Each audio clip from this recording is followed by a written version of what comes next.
The prevailing economic conditions are worrying budget experts amid fears that the 2017-2018 national budget will be implemented in a tight environment.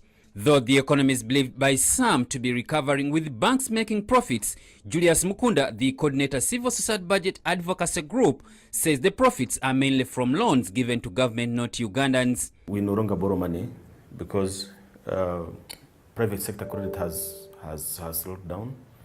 As you are aware that also the non-performing loans have gone up, have doubled in the recent period.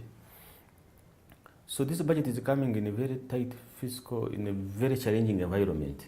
But for services to improve, URA has to collect more money to finance the budget. The taxman, however, is likely to only collect 14 trillion shillings, meaning the other money will come from grants. And when you borrow money, of course, you know what happens.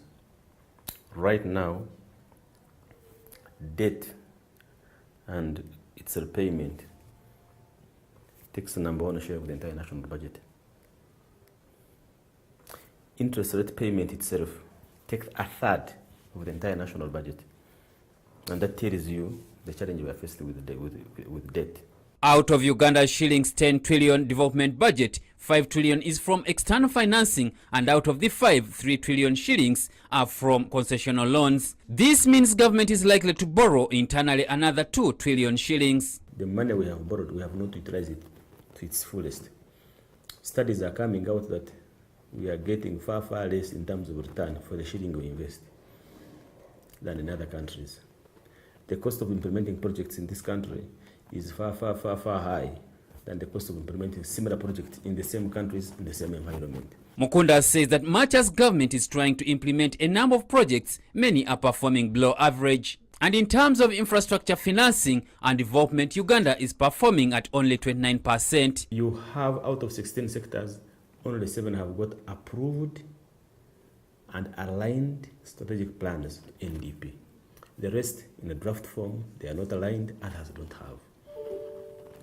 So this is the environment we are in, very complicated. These sectors that have had their plans aligned to the National Development Plan to include public administration, parliament, health, energy, defense and social sector. Education, agriculture and the justice sectors have draft plans that are yet to be approved, whereas works and transport, tourism, trade and industry and public sector management have no strategic plans. And I put it on to Parliament, that is appropriating resources. I put it on to Minister of Finance, that is allocating these resources.